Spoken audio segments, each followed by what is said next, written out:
tingkat pengangguran terbuka melesat dalam setahun. Sebelum pandemi, saudara, pada bulan Februari 2020, tingkat pengangguran terbuka masih di angka 4,94%. Selamat pagi, siang, atau sore teman-teman yang saya sayangi. Hari ini saya akan membahas topik yang sangat relevan dengan kehidupan kita saat ini, yaitu pengangguran. Nah, apa itu pengangguran? Pengangguran adalah kondisi ketika seseorang tidak memiliki pekerjaan dan sedang aktif mencari pekerjaan, namun belum juga mendapatkannya. Masalah ini bisa terjadi karena berbagai faktor seperti kebutuhan hubungan kerja atau disebut PHK, kurangnya keterampilan atau terbatasnya lapangan pekerjaan perusahaan tersebut. Saya akan menjelaskan tentang jenis, penyebab, dampak, dan solusi. Simak video berikut ini ya.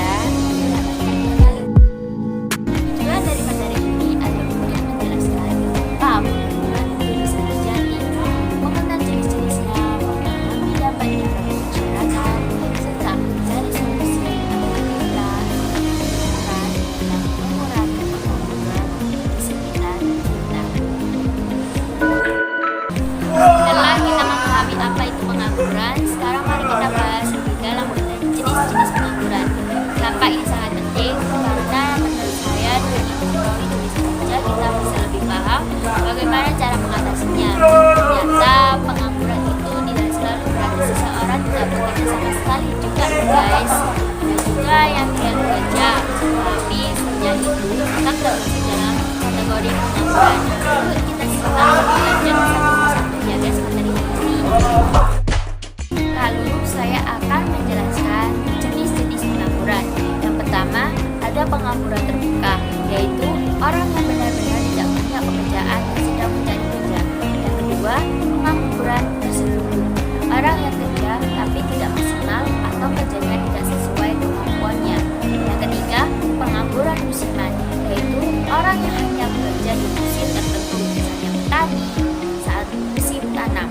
Yang keempat, pengangguran struktural, orang yang kehilangan kerja karena perubahan teknologi atau ekonomi, misalnya karena pekerjaan diganti mesin. Yang kelima, pengangguran friksional, yaitu orang yang sementara tidak bekerja karena pindah kerja, misalnya baru resign atau belum dapat kerja yang baru. Lalu saya akan menjelaskan jenis-jenis pengangguran. Yang pertama, ada pengangguran terbuka, yaitu orang yang benar-benar tidak punya pekerjaan dan sedang mencari kerja.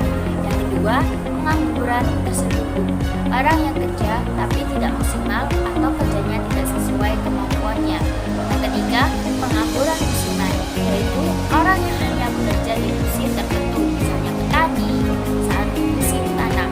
Yang keempat, pengangguran struktural, orang yang kehilangan kerja karena perubahan teknologi atau ekonomi, misalnya karena pekerjaan dan mesin.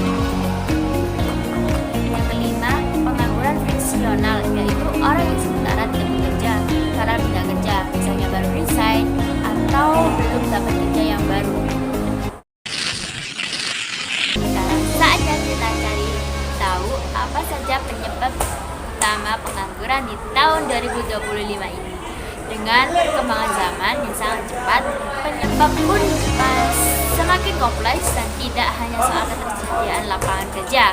Bahkan teknologi dan informasi pun bisa jadi tantangan tersendiri loh.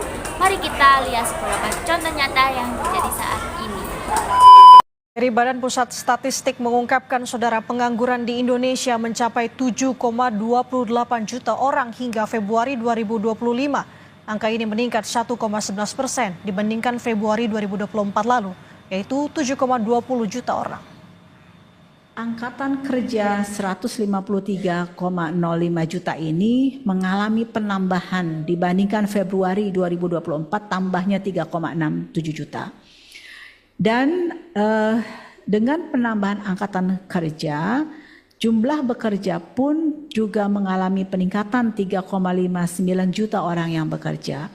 Tetapi dari ada yang penyerapan, ada juga yang keluar yang tidak bekerja.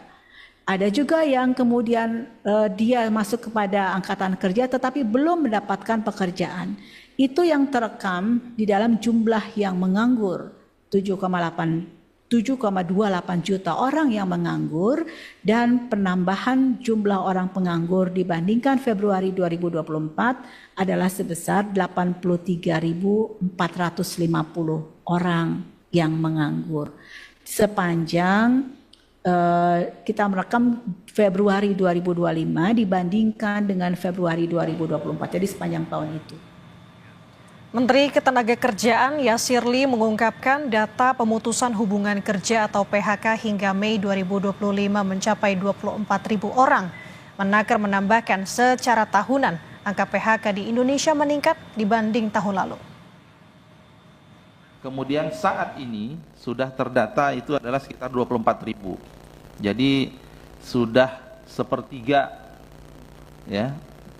lebih dari sepertiga dari tahun 2024. Liburan berdampak sangat luas secara ekonomi, menurunkan pendapatan dan daya beli. Secara sosial bisa memicu kejahatan dan masalah sosial. Lalu ada secara pribadi, menimbulkan rasa cemas, tidak percaya diri dan kehilangan arah. Maka penting bagi kita semua untuk sama-sama mencari solusinya. Ada beberapa solusi untuk mengatasi pengangguran. Yang pertama, melalui pelatihan, kerja, skilling, dan reskilling agar keterampilan sesuai kebutuhan industri ya guys. Yang kedua, mendukung UMKM dan wirausaha untuk membuka lapangan kerja sendiri. Ketiga, pendidikan harus relevan dan menyesuaikan kurikulum dengan perkembangan zaman. Dan yang terakhir, manfaatkan teknologi digital seperti belajar online dan membangun personal branding di media sosial kita. Jadi kita tidak perlu khawatir nih guys. Setelah lulus kita bisa buka usaha sendiri loh, seperti berjualan skincare, jualan makanan, snack, minuman, es atau lain-lainnya ya guys yang lagi viral, bisa oke banget nih buat kita jualan ya guys. Jadi tidak perlu khawatir tentang banyaknya pengangguran pada tahun 2025 ini.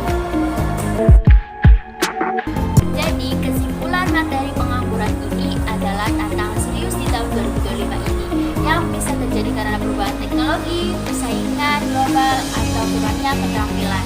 Dampaknya bisa